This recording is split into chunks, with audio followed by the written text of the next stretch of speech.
esta lluviosa tarde de jueves. Qué gusto que nos acompañan, es un placer contar con ustedes. Vamos a dar inicio a la segunda conferencia del 13º ciclo de conferencias Vive con las Matemáticas. Es un convenio elaborado con la Secretaría de Cultura y la Universidad Iberoamericana, por el cual pactamos hacer difusión de la ciencia. ¿Qué significa esto? Queremos acercar a los usuarios, a los conocedores, a los académicos, a la gente que ha trabajado ciertos temas. La Universidad Iberoamericana nos ofreció 10 maravillosas conferencias donde vamos a manejar matemáticas, física y otros temas en diferentes campos.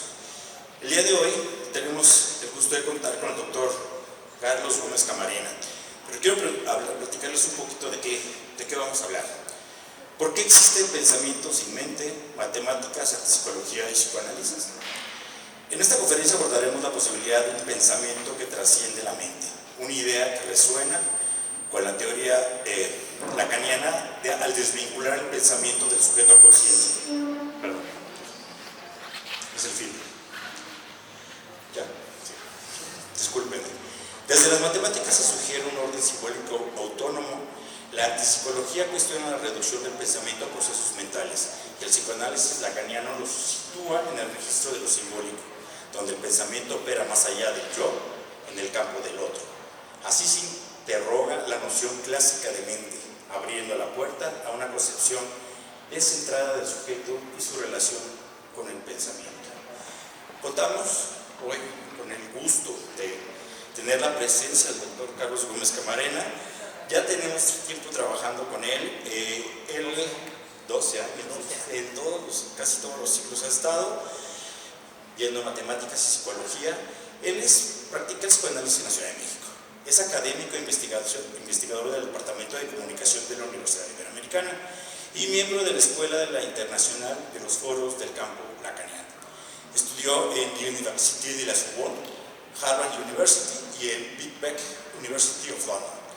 Es ex becario de la Andrew Mellon Grant Foundation y próximamente publicará Lacan's Five Mathematical Objects. Con ustedes, el doctor Gómez Camarena. Un fuerte aplauso, por favor. Bienvenido.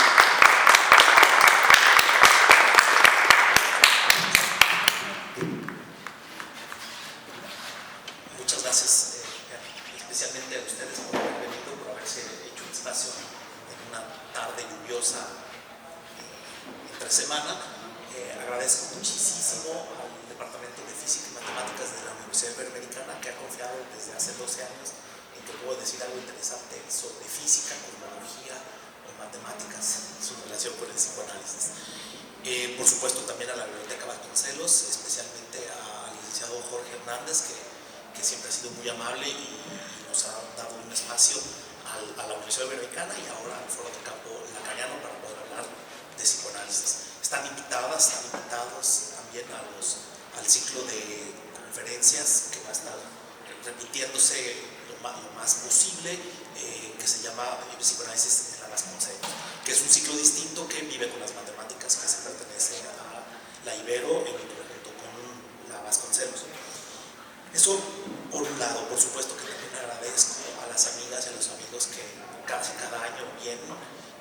La medallita de oro se la lleva Alan, que además es mi dealer de libros, son adictivos. Y no me los entregaste. Bueno, ahí tengo unos libros que me consigue. Es un buen dealer de libros de filosofía y de psicoanálisis. Bueno, le pueden preguntar por su página y así. El día de hoy casi siempre introducía un tema morboso. El tema morboso era sexo, amor, erotismo, y quise intentar hacer este año algo distinto y que la gente viniera por algo que no fuera morboso. Creo que no fue el caso, hay menos gente que en otras ocasiones, pero quise ser más provocador por el lado de que existe pensamiento sin mente. No solamente es provocador, quiero demostrar que existe pensamiento sin mente, quiero problematizar eso. Y por eso hablo yo en un punto de la antipsicología. Ese término sí es provocador en un sentido, y quiero que se me tome a bien, aún utilizando una palabra que es casi un insulto o una injuria, que es antipsicología. digo antipsicología? Digo antipsicología porque la idea de la psicología es poder basar los procesos cognitivos en la mente, ¿okay? Que es distinto que las neurociencias, porque las neurociencias el basamento ya no es mental sino neurológico, y mucha gente no ha podido dar cuenta de ese desplazamiento que ha habido entre mente y cerebro, o entre mente y neuronas, que no es exactamente lo mismo, pero bueno, y ese desplazamiento lo hemos tomado por sentado como si nada. Pero lo que yo quiero demostrar el día de hoy,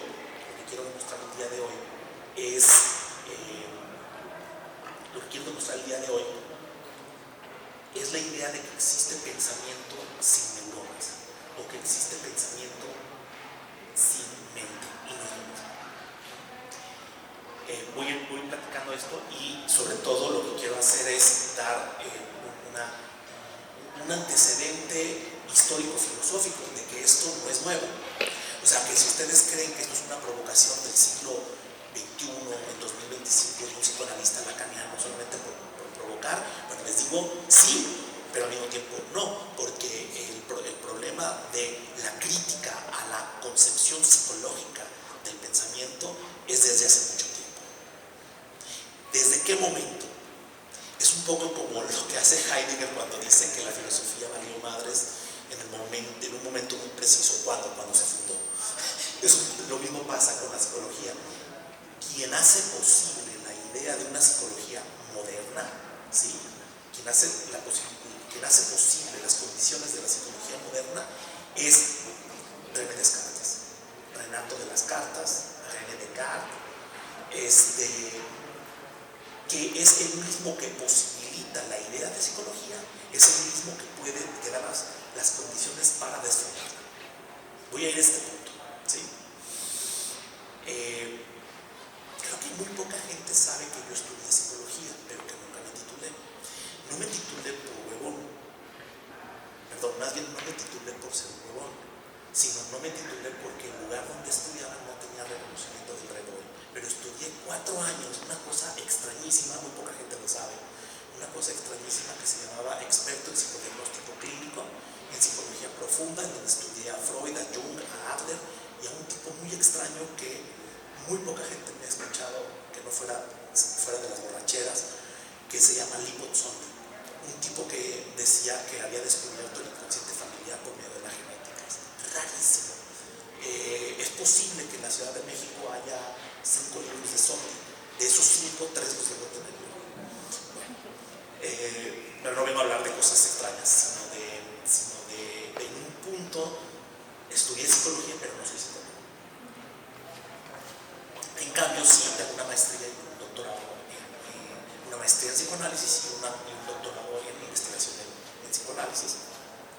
Pero bueno, no vengo a dar mis credenciales, sino a problematizar la cuestión del pensamiento sin mente, y por lo tanto una especie de crítica de la psicología. No estoy criticando a la psicología por sí misma o a las psicoterapias, sino estoy diciendo que puede existir pensamiento sin mente, y que eso a los psicoanalistas nos interesa un montón.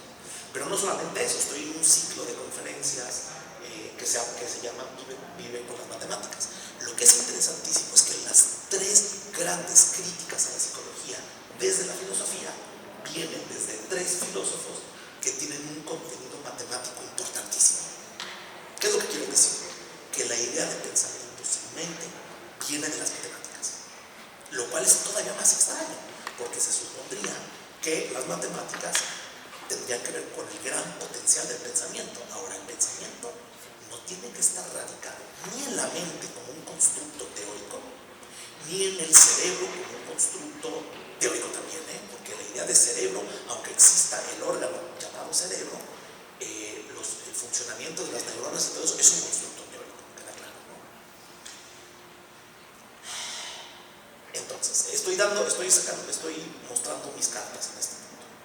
¿Quiénes son quiénes en esta tradición, los 3 grandes filósofos que hacen una crítica de la psicología? Obviamente ya dije uno, René Descartes, el otro es Emmanuel Kant y el último es Edmund Husserl, ¿sí? Estamos hablando del siglo XVII, 1600, siglo XVII,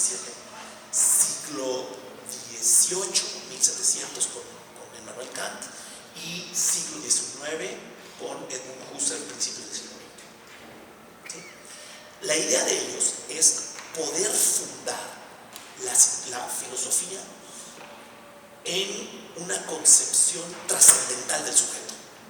El sujeto trascendental es la crítica filosófica a la psicología. Sujeto trascendental es lo opuesto a la psicología. El sujeto trascendental es la idea de cuáles son las condiciones que hacen posible pensar la filosofía. ¿Ok? Las condiciones que hacen posible pensar las condiciones que hacen posible pensar el pensamiento, no la psicología.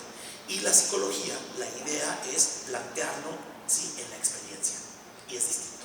Es decir, que en el fondo el sujeto trascendental es a priori. ¿Qué significa que es a priori? A priori de toda experiencia. ¿Queda claro? Les explico un poco. La idea es que además Descartes es el creador, el inventor del plano cartesiano, las coordenadas de X, Y, Z, y es la idea es el fundador. A ver, no sé si se alcanzan a dar cuenta digo dos problemas bien interesantes filosóficos. La filosofía inventó conceptos nuevos que se plantean para la filosofía y que la propia filosofía tiene que pensar de otra manera a partir de ellos. El sujeto no existía antes de Descartes. Se podía pensar la persona, los individuos, el individuo es más bien moderno, pero sujeto no. Y entonces es Descartes, René Descartes, quien moviliza un montón de cosas, a partir de quitar el fundamento ontológico, sustancialista de la filosofía. Y entonces lo que él dice es: yo voy a dudar de todo. Acuérdense que Descartes había estudiado con los jesuitas, los diabólicos jesuitas de la Ibero, y que también fueron maestros del Marqués de Sade y de Fidel Castro. Bueno, pero sigo. Y había viajado por todo el mundo. El propio Papa, el anterior, ¿no? El día 20. Pero la idea es que René Descartes empezó a cuestionar la idea de que el conocimiento de sus maestros era suficiente para fundar la filosofía. También empezó a decir: la experiencia que he tenido del mundo, por haber estudiado con jesuitas y haber viajado por todo el mundo, no es suficiente para garantizar el fundamento de la filosofía. Y por supuesto tampoco las experiencias. A mí me gusta mucho este ejemplo porque además es el ejemplo fundador de la psicología. O sea, cuando los psicólogos, cuando les dan clases de historia de la psicología, siempre ponen este ejemplo. René Descartes haciendo todas las meditaciones cartesianas en su casa en Leiden, en Países Bajos, teniendo una olla con agua caliente y una olla con agua fría y una olla con agua tibia. Entonces ustedes meten las dos manos, hagan eso, y es muy interesante, y luego los meten en agua tibia, y la mano que estaba en agua caliente siente el agua tibia fría, y la mano que estaba en agua fría siente el agua tibia como caliente. Entonces no podemos fiarnos de los sentidos. Y es ahí donde es justamente el punto donde esto nunca se ha meditado desde el punto de vista de los lacanianos, pero es exactamente en ese punto fundador donde los lacanianos decimos: ahí está el sujeto freudiano, y al mismo tiempo la tradición del sujeto freudiano, que es el sujeto filosófico, y al mismo tiempo aparece el sujeto psicológico. Eso nunca lo decimos los psicoanalistas lacanianos. En el momento en que se funda el sujeto trascendental, se funda la psicología moderna como condición, al mismo tiempo con René Descartes. Y la idea de René Descartes es que la experiencia, la percepción nos engaña, y por lo tanto el fundamento de la filosofía no podía ser ni la experiencia, ni el saber de los maestros, ni los viajes, ni nada de eso. ¿Qué sí podía ser? Y recuerden que él le llama a eso el método cartesiano, que es la duda metódica, y toda la filosofía moderna se va a basar en la idea de método. Es un tema muy interesante porque además el nacimiento de la clínica del que habla Michel Foucault nace al mismo tiempo con René Descartes, con la idea de método. Es bien interesante todo esto, pero no me quiero meter mucho en ese punto, sino hablar de cómo Descartes empezó a dudar de todo, pero hubo un punto en donde no podía dudar de que él mismo dudaba y que esa duda era pensamiento y si pensaba existía. Es decir, que la duda es el sustrato de que piensa y si piensa existe. ¿Cuál es el fundamento entonces de la filosofía? No es la experiencia, no es la psicología, no es la sabiduría de los ancestros, los maestros, y no es haber viajado por el mundo. ¿Queda claro? O sea que el que dice yo soy más chingón en cine porque vi más películas es, Descartes diría, no porque tengas más mundo o más barrio vas a ser mejor. La idea de más barrio o de más mundo o de más películas que he visto no te hace mejor. Es la idea del sujeto trascendental. Ahí está. Lo que funda la filosofía moderna es el sujeto trascendental. Es Descartes. Después vienen un montón de gente, ¿no? Leibniz, un montón de discusiones, hasta que llega el segundo filósofo que habla del sujeto trascendental, que es Immanuel Kant, y para él tiene una forma bien interesante de pensar, porque ya aparecen los racionalistas y los empiristas. Los racionalistas, la idea es que el fundamento del sujeto trascendental es la razón, es decir, hay algo innato en los humanos, y la idea de los empiristas es que somos una tabula rasa. Son los psicólogos, si se dan cuenta, David Hume, John Locke, etcétera, etcétera, que además son los que fundamentan a la ciencia empírica. Entonces tenemos casi un problema entre el sujeto trascendental y la psicología basada en evidencias. Siglo XXI. Estamos haciendo, si se fijan, los enemigos son desde hace mucho tiempo, o los adversarios, si quieren decirlo en términos menos antagonistas. Immanuel Kant intenta decir que por un lado es necesaria la experiencia, pero que esa experiencia no se puede organizar sin un a priori de la propia experiencia, y eso le llama también el sujeto trascendental. Y ese sujeto trascendental significa que cuando tú no eres una tabula rasa, cuando naces con ciertas categorías a priori. ¿Cuáles? Causa y efecto. Si tú no tienes el concepto de causa y efecto antes de haber nacido, no puedes organizar la experiencia. Pero además la idea de unidad y multiplicidad. Si tú no sabes distinguir entre unidad y multiplicidad, o entre causa y efecto, o entre antes y después, entonces no puedes pensar nada. Ese es el sujeto trascendental. Y ese sujeto trascendental no es psicológico. ¿Se dan cuenta? No voy a explicar mucho, pero el sujeto trascendental cartesiano depende de la geometría analítica de la sección cónica y por supuesto en el plano cartesiano. O sea que el sujeto trascendental está pensado, su condición de posibilidad contra la psicología. No es que estén en contra de la psicología, no es, lo que están diciendo es, si queremos fundamentar la filosofía, no podemos ser psicólogos. ¿Se entiende el punto? Su batalla es otra. Mientras que la condición matemática que hace posible el a priori del sujeto trascendental kantiano es otro tipo de matemáticas, no la geometría analítica de la sección cónica, que además depende del álgebra, que es algo nuevo. El álgebra fue algo inventado por los árabes, pero formalizado especialmente por Leibniz, al mismo tiempo que por Newton. Las matemáticas de Kant que hacen posible el sujeto kantiano, el sujeto trascendental kantiano, son las matemáticas de Newton, la idea de las leyes de la gravitación universal. No es poca cosa, porque un par de pinches formulitas pedorras de letras pueden, imagínense la emoción en el siglo XVIII de saber que unas formulitas pueden explicar al universo, o sea, a todo lo concebible. Es algo fascinante. Kant lo que intenta hacer es hacer un giro copernicano, ¿sí? O sea, ¿cómo hacer de la filosofía? Déjenme decirlo de esta manera, el fundamento de la filosofía tiene que basarse en el método de la física, como Newton y como Kepler. ¿Me sigue? La experiencia, y por lo tanto no es psicológica, ¿sí? Tiene una condición físico-matemática. Y después viene Edmund Husserl, ¿sí?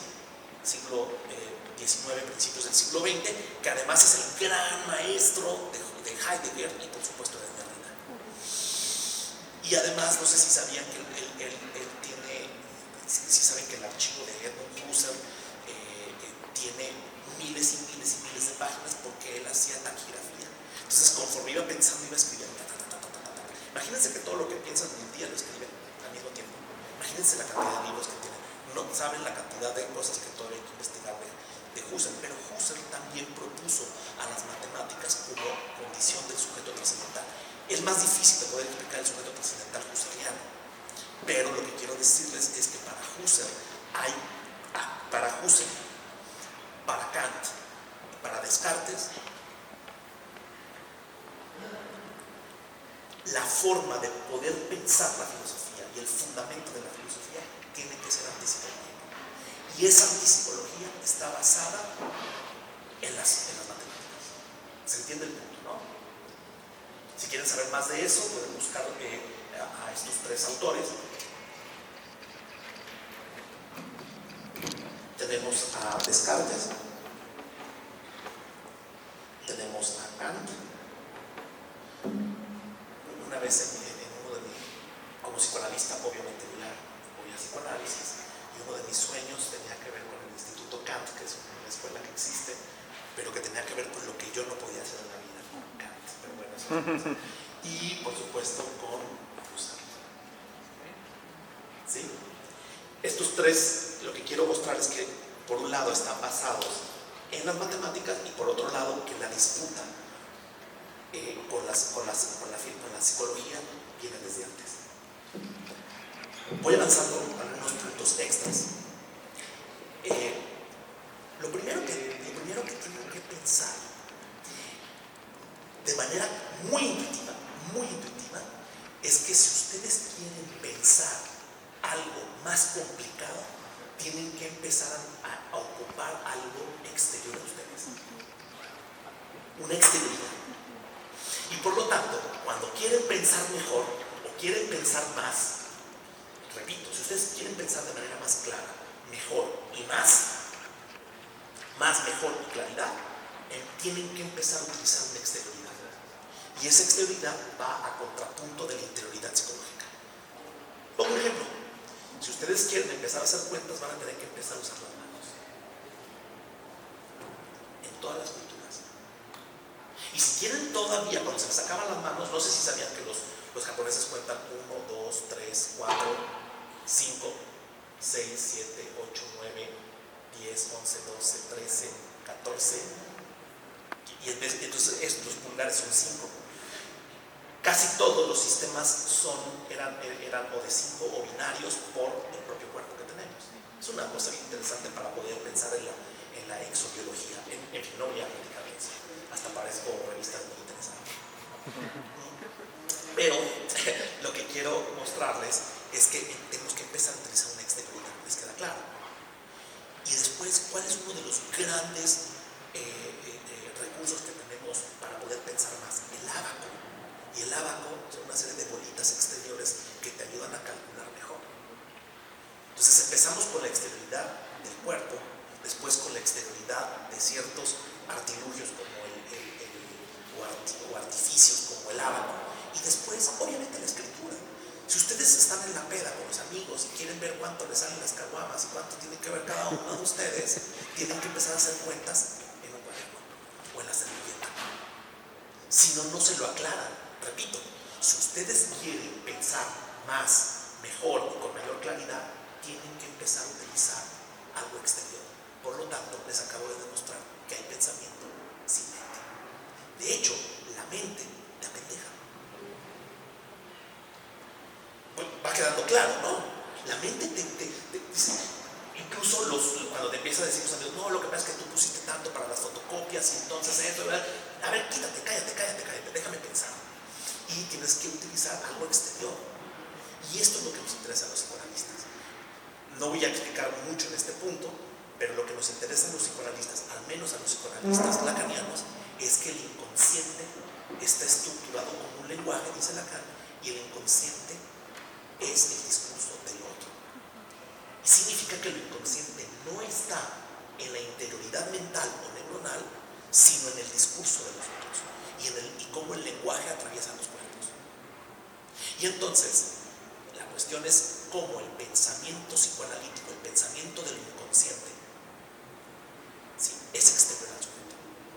Esto es bien interesante, porque además nos mete en un problema filosófico, nos saca más bien de un problema filosófico muy importante de la filosofía, que es el solipsismo. El solipsismo es la idea de que tú piensas tu propia interioridad mental y nadie te puede entender, es incomunicable.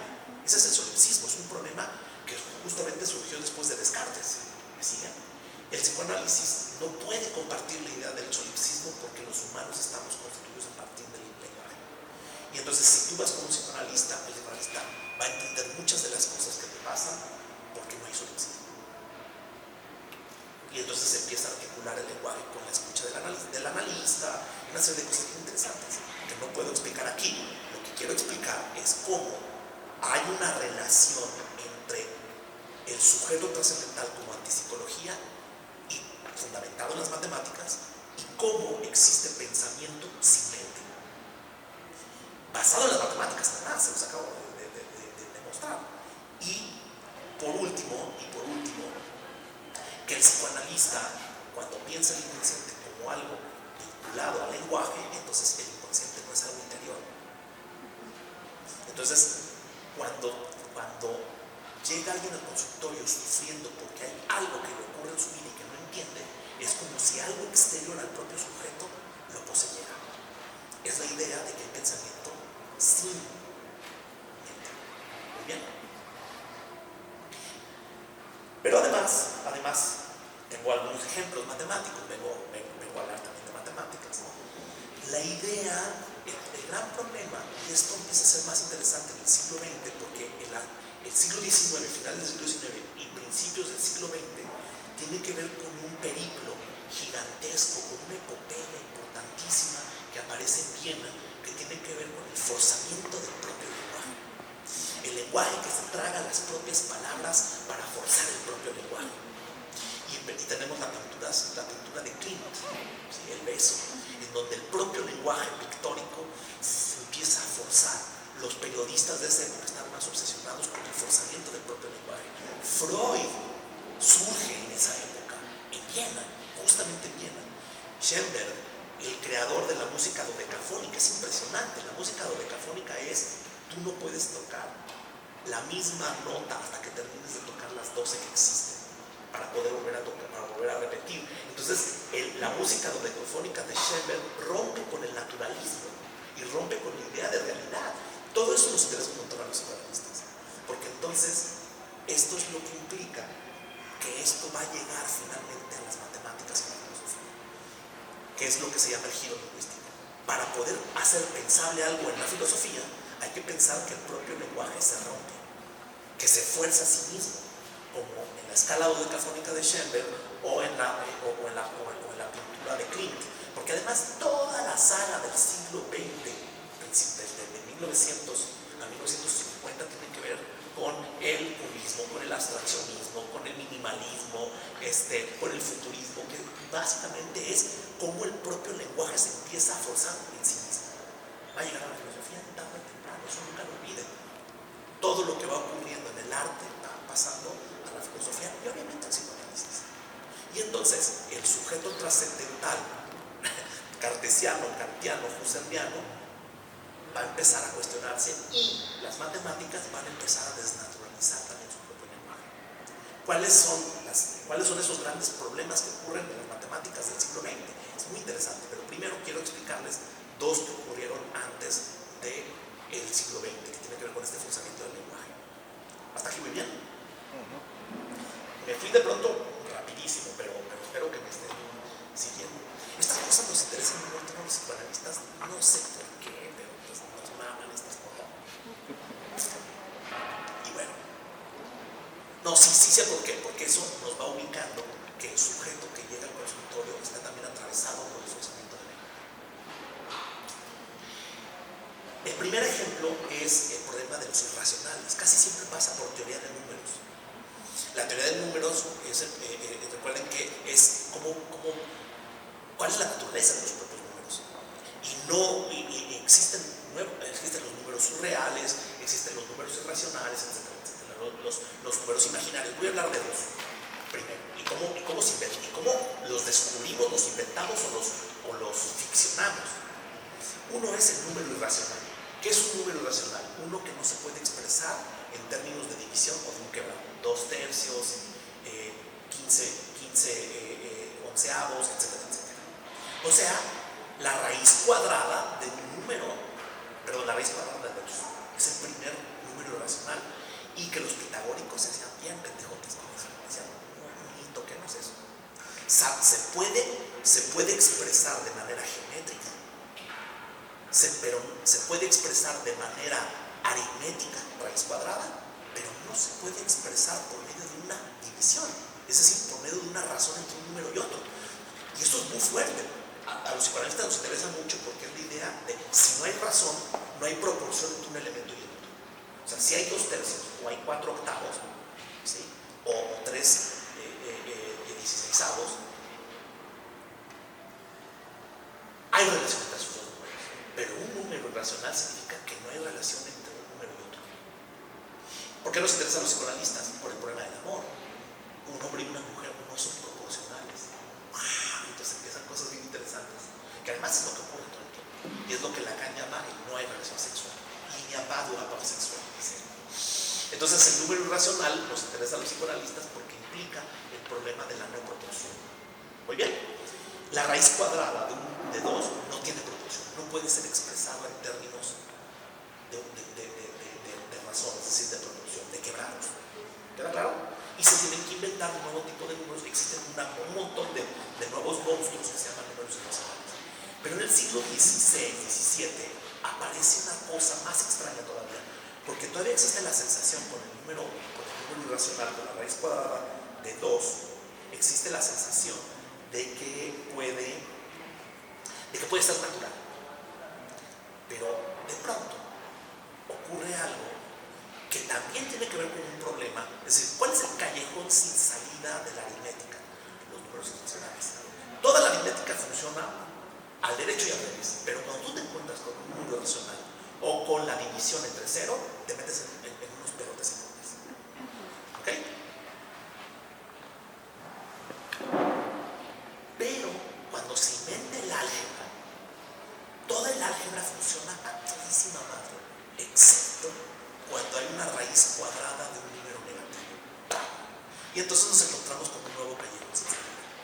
Ojo, estas cosas también nos interesan a los psicoanalistas, porque la experiencia de los analizantes es llegar con un imposible. No hay posibilidad de de hacer raíz cuadrada de 2. No hay posibilidad de hacer raíz cuadrada de un número negativo. Y lo que dicen los psicoanalistas es, va a tener que inventar algo. En el forzamiento del propio lenguaje hay un punto de imposible, y eso es lo que los psicoanalistas llamamos lo real. No voy a explicar mucho aquí, pero para quienes saben algo de psicoanálisis lacaniano no es lo mismo la verdad del deseo y de lo simbólico que lo real de un callejón sin salida de las matemáticas o del callejón sin salida de cualquier formalización lingüística. ¿Por qué nos interesa a los psicoanalistas lacanianos el problema de los números irracionales y el problema de los números imaginarios, es decir, la raíz cuadrada de un número negativo y la raíz cuadrada de 2 o de otros números que no pueden ser expresados de forma racional? Es que se tiene que inventar algo. Y eso es lo que es bien interesante para los analizantes, que los analizantes llegan con imposibles y si atraviesan un buen tramo de análisis pueden inventar algo nuevo. Les explico. Porque la raíz cuadrada de un número negativo se puede pensar como algo natural, pero la raíz cuadrada de un número negativo no se puede pensar como algo que existe en la realidad, sino ¿se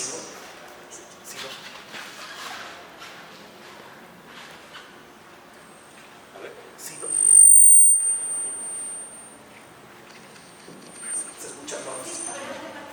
¿Se escucha acá?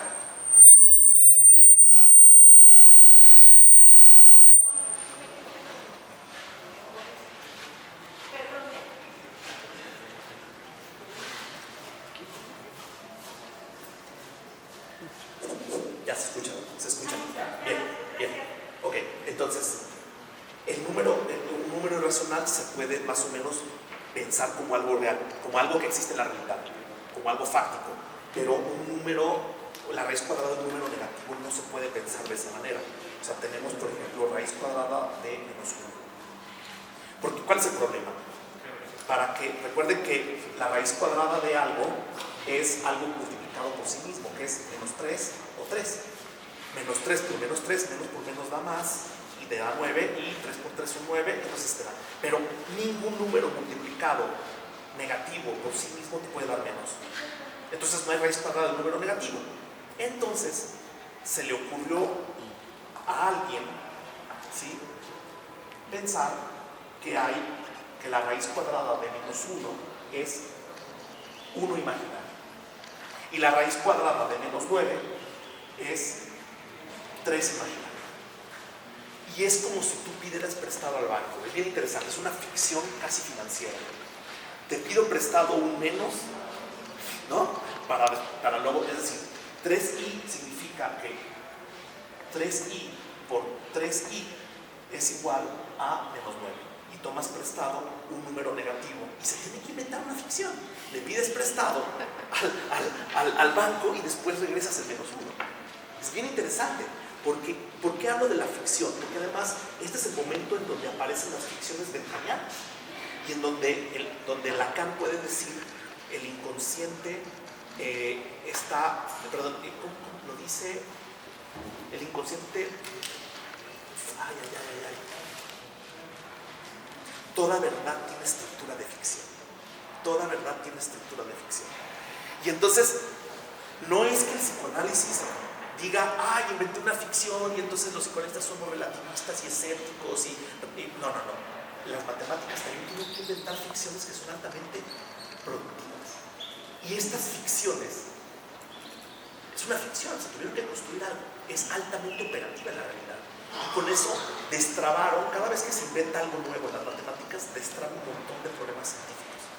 Las matemáticas, por lo menos desde el punto de vista continental, francés, alemán, es la reina de las ciencias.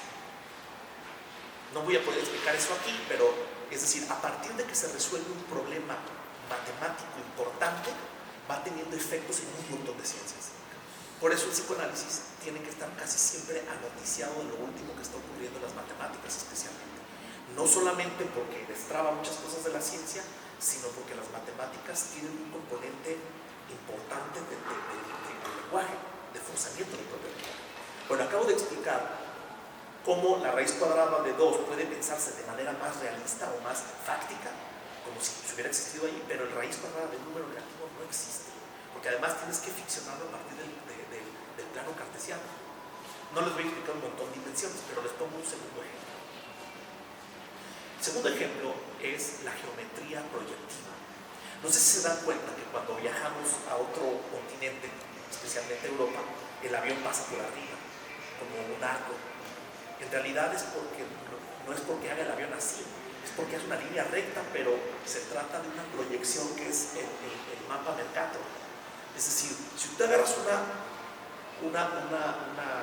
cáscara de una naranja o la cáscara de una mandarina y la quieres aplanar, no puedes hacer un plano, te van a quedar algo como esto, ¿no? Ustedes han visto que hay mapamundis que son así. Pero entonces, si lo quieres hacer plano, lo que tienes que hacer es una proyección que va a deformar o las distancias, o los ángulos, o las superficies. No hay de otra manera. Y entonces, por eso, se ha criticado muchísimo la proyección geométrica del Mercator, que es la que todos conocemos, porque África es de este tamaño y Rusia es gigantesca, o Estados Unidos es gigantesco. No es cierto. No es cierto. Lo puedo decir también por experiencia. Cuando viajé de Londres a Sudáfrica, duré 13 pinches horas. 13 horas. Mientras que de México a Londres no hace 11 horas. O sea, la proyección del Mercator le da mayor peso al norte que al sur, con todo lo color. La geometría proyectiva, ¿qué es lo que quiero plantear con el problema de la geometría proyectiva? El problema de la geometría proyectiva, que aparece hasta el siglo XIX, muy claramente, nos mete en el problema de de la representación, pero especialmente de una antipsicología. Es decir, lo que tú piensas que es tu experiencia intuitiva, no lo es. Las matemáticas la matemática es la gran señora que nos enseña que lo intuitivo no es la realidad. Y por eso el psicoanálisis se interesa muchísimo por la idea de que todo lo que es intuitivo no es lo que te tiene metido en problemas. ¿Cuál es una de las grandes, de las cosas que son problematizables para el psicoanalista? Que la gran mayoría de las psicologías son intuitivas. O sea, piensen casi en cualquier psicología y te van a decir lo mismo que tú ya sabes, lo mismo que tú ya pinches sabes, pero con un lenguaje técnico. Y además uno se reconforta escuchando al especialista en psicología de esto y del otro. ¿Por qué existe el mal? ¿Por qué existen los violadores? ¿Por qué existe el suicidio? Y te van a dar las mismas explicaciones que tú ya sabes, pero con un lenguaje mamador. Y te van a decir que existen las distorsiones cognitivas. Y la distorsión cognitiva implica que hay una buena manera de pensar. Y el problema de la geometría proyectiva y el problema de los lenguajes matemáticos es que dependiendo de la forma en que lo formules. Y entonces existen otro tipo de geometrías proyectivas para los mapas, que son, por ejemplo, la proyección Peters, la proyección azimutal, busquen todo el problema de los mapamundis y las geometrías proyectivas y van a encontrar diversas formas de este problema. Y entonces el psicoanálisis lo que va a plantear es cada analizante que llegue trae su propio lenguaje y a partir de ese propio lenguaje es que hay que escuchar la manera en que lo formulan. No hay distorsiones cognitivas. En todo caso, sí, lo que sí hay es siempre algo contraintuitivo. Es lo que quiero señalar. Pongo un ejemplo más. Ya puse el número irracional, ya puse el número imaginario, ya puse el problema de la geometría proyectiva, pero hay uno complicadísimo. Si no lo entienden, busquen en YouTube cómo se lo explica. Espero tratar de transmitirlo de la manera más simple posible, pero es un tema fascinante. Lo primero que les voy a decir es extrañísimo. Extrañísimo. Y es lo siguiente. Existen infinitos más grandes que otros. No sé si sabían eso. Y eso se demuestra por George Cantor a principios del siglo XX. Existe por la diferencia entre ordinalidad y cardinalidad, que es un concepto crucial en las matemáticas. Y aparece algo, no sé, les debe de llamar la atención muchísimo esto. Las matemáticas no estaban unificadas en ciertos momentos de su historia. No había una lengua de lenguas, no había un metalenguaje. Y la teoría de conjuntos es una de las primeras lenguajes que pueden articular todos los demás lenguajes matemáticos. El otro es la teoría de las categorías y los Topoi, por Grothendieck, que es un genio impresionante, ¿no? Los dos como psicóticos. O sea, también hay una serie de estudios bien interesantes para saber la distinción entre un pensamiento mucho más del orden melódico que del orden psicótico. Digo una cosa extra en este punto. Cuando los psicoanalistas lacanianos o freudianos generalmente hablamos de este tipo de locuras no patologizados. De hecho, los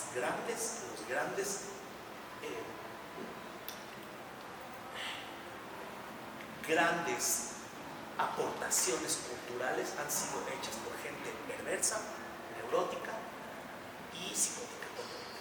Cantor, cuando descubrió, ahorita les voy a explicar lo que descubrió o inventó, es más difícil aquí. Cuando logró dar cuenta de eso, ¿sí? Cuando lo escribió, tiene que ser por escrito, por lo que les había dicho, ¿no? En la mente no pasa nada, pero cuando lo empezó a escribir y demostró eso para él mismo, le escribió una carta a su mejor amigo, no me acuerdo a quién se lo escribió, no sé si era Frege, en alemán se lo escribe y en francés le pone je le vois et je ne crois pas. Lo veo, pero no lo creo. O sea, él mismo se asustó. Algo así le pasó a Descartes. O sea, que descubren algo y ese descubrimiento pone en cuestión su relación con Dios. Entonces dicen, no sé qué hacer con esto. Cuando Cantor descubrió que existían infinitos más grandes que otros. ¿Sí? En ese momento, primero lo vio y no lo creyó, yo le voy, yo le papá, y al mismo tiempo se volvió loco. En ese punto empezó todo su problema de paranoia, ¿no? Esto es lo que Lacan después va a llamar que la ciencia tiene un costo subjetivo. No solamente porque por estar investigando y trabajando me divorcia a mi esposa, sino porque también puedo pagar, no solamente con divorcios o con dinero, sino que también puedo pagar con la propia estructura de la cordura. Bien, les explico un poquito cómo se puede demostrar que existen, que además es bien interesante, cómo existen infinitos más grandes que otros, y que se puede saber que uno es más grande que otro, pero no se puede saber por cuánto, lo cual abre una serie de problemas bien interesantes. Todo el siglo XX se le ha pasado en eso, todo el siglo XX, no hemos resuelto eso, ¿eh? Y existe una nueva rama de las matemáticas que se llama teoría de los grandes cardinales, y es casi mística. O sea, un amigo matemático argentino que le mando saludos, Pablo Amster, él dice, cuando le dije que si podemos trabajar eso con un libro de Badiou, uno de los mejores filósofos que existen, que además está vivo, me dice, yo creo que 28 personas en todo el mundo saben de teoría de los grandes cardinales. Es una cosa mística. Les explico un poquito. Aquí sí lo podemos ver. Vamos a ver qué es lo que el propio...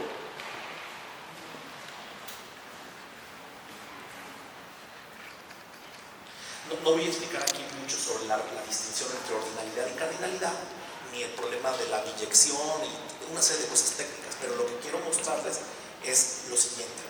Bueno, sí les explico un poquito. O sea, si nosotros tenemos 1, 2, 3, 4 y 5, que son los números naturales, y después tenemos los números pares, números naturales pero pares, es 2, 4, 6, 8, 10, y aquí es infinito, y aquí es infinito. El infinito de los números naturales y el infinito de los números naturales pares es exactamente igual. Es algo contraintuitivo, ¿eh? Quiero demostrar quiero acentuar el problema de lo contraintuitivo. Las ciencias, la mayoría de las ciencias tienen un momento contraintuitivo. Déjenme decirlo de otra manera, antipsicológico. Y entonces, lo mismo podemos hacer con los números primos, ¿no? 1, 3, 5, 7, no, 9 no es, 11, ¿no? El número de el conjunto de los números primos es exactamente de la misma cardinalidad. ¿Qué significa de la misma cardinalidad? 1, 2, 3, es decir, que están en relación biyectiva. ¿Ok? Si hubiera en algún momento una relación biyectiva, existe al menos un número más grande que infinito, como cuando estábamos chicos, de yo tengo 1000 coches, bueno, yo tengo infinitos coches, pero yo tengo infinitos coches más uno. Bueno, infinitos coches más uno es infinito. O yo tengo 2 infinitos. Infinito por infinito te da infinito. Pero es posible hacer una biyección, porque si es posible, una sola biyección, se puede demostrar que hay un infinito más grande que otro. ¿Queda claro? ¿Qué hizo Kant? Hizo una cosa rarísima. Y lo que hizo fue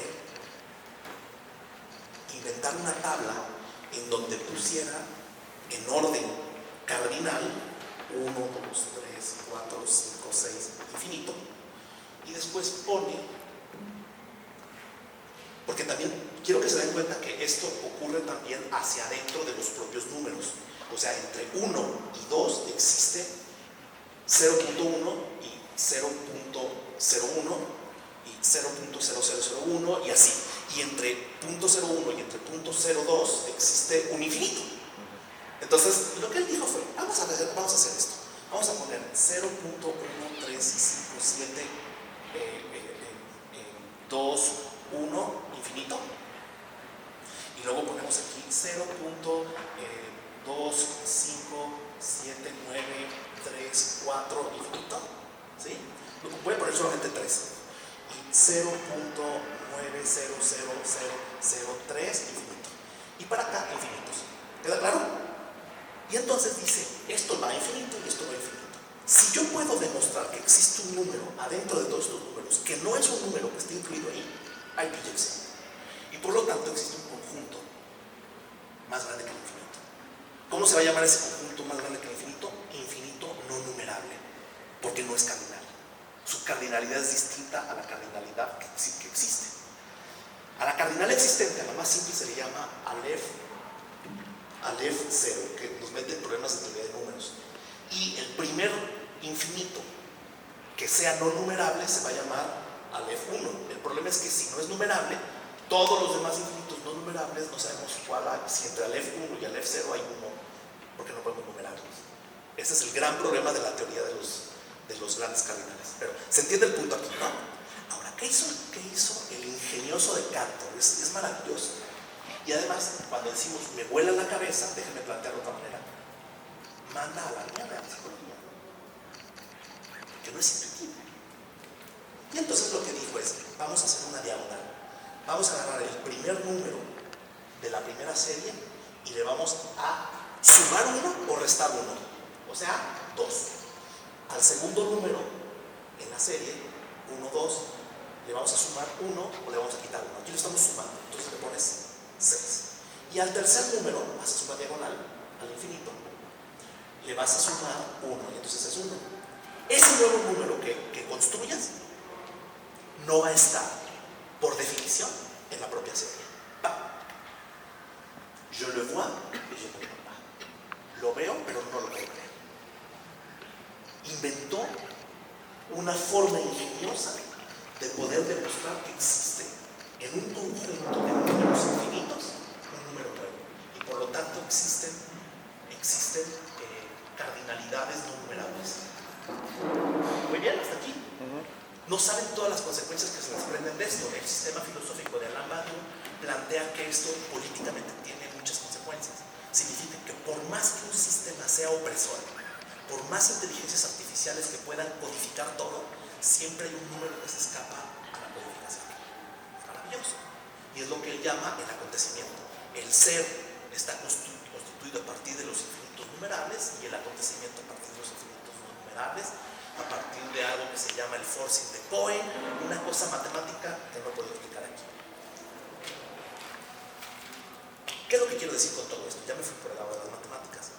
Lo que hice, en resumen, fue, ya estoy terminando, 3 minutos, 5 minutos, quise demostrar el día de hoy que la discusión entre el pensamiento y un pensamiento que no sea mental, es decir, no psicológico, tiene mucho más tiempo de que pensamos. Y que ese problema se llama psicología contra sujeto trascendental, y sus grandes interlocutores son Descartes, Kant y Husserl. Después mostré ejemplos más intuitivos de cómo cuando queremos pensar algo necesitamos poner a un lado la mente o el cerebro, ¿sí? Y entonces empezar a escribir con una exterioridad. Primero con una exterioridad y después escribir. Y después tenemos que usar unas exterioridades que se llaman ordenadores o computadoras o inteligencias artificiales. Y todo eso es a potenciar el pensamiento. Existe pensamiento sin mente. Ya se los acabo de demostrar. Y por último, lo que hice fue mostrar cómo las matemáticas, además de ser el fundamento del sujeto trascendental en distintas épocas, ¿sí? Lo que hace el problema de las nuevas invenciones matemáticas o de los nuevos encuentros matemáticos es que al forzar el propio lenguaje, como lo hizo Schoenberg con la escala dodecafónica o todo el periplo de la pintura del siglo XX, que es una crisis de la representación, ocurre también a nivel de las matemáticas, y eso es contraintuitivo y antipsicológico. Pero al mismo tiempo, a los psicoanalistas nos interesa todo esto porque trabajamos con el lenguaje. Todas las veces que he venido aquí, 8 veces, 10 veces, 12 veces, no me acuerdo. 12 veces no, porque no he venido todos los años. Siempre muestro algún ejemplo en concreto de cómo nos interesa a los psicoanalistas las matemáticas. Por ejemplo, el problema del universo, como un ejemplo, el problema del universo puede estar planteado en términos de una geometría tradicional, la esfera, o de una geometría topológica que no es euclidiana, como, es decir, lo digo rapidísimamente, no solamente es un problema de si va a haber un Big Bang que se va a disipar el universo a la eternidad, o si va a haber un Big Crunch, porque depende del tipo de masa, ¿sí? O sea, hay un problema de cálculo de la materia y de la energía, ¿sí? Y la única variable importante a poder disipar ahí es la energía negra, no saben todavía qué es eso, en fin.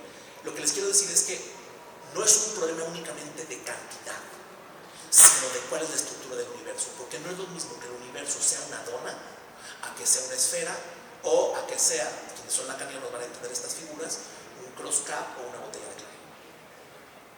Porque entonces los cálculos serían distintos. Y lo mismo nos ocurre con la mente. Para los psicoanalistas lacanianos, la mente no tiene una estructura esférica. Primero, porque no hay mente. Y segundo, porque el aparato psíquico funciona de manera toroidal, al menos en la relación entre demanda y deseo. La figura toroidal no es de 3 dimensiones, es una superficie. Entonces no es un problema que se resuelva con fármacos, porque los fármacos son de 3 dimensiones. Todo ese tipo de cosas nos preguntamos, ¿no?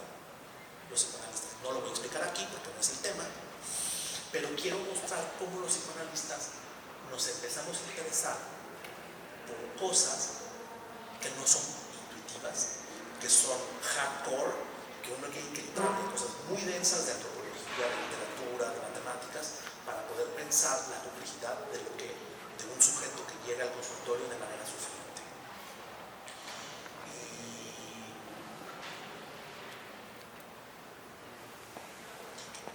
Cierro con esto. Los psicoanalistas utilizamos a las matemáticas para poder problematizar y modernizar nuestros problemas, para darle rigor al trabajo con el lenguaje y para poder transmitir a otros, es lo que llamamos en psicoanálisis lacaniano los matemas, no puedo explicarlo aquí, o los grafos, o los esquemas, y también por último para poder servir lo real.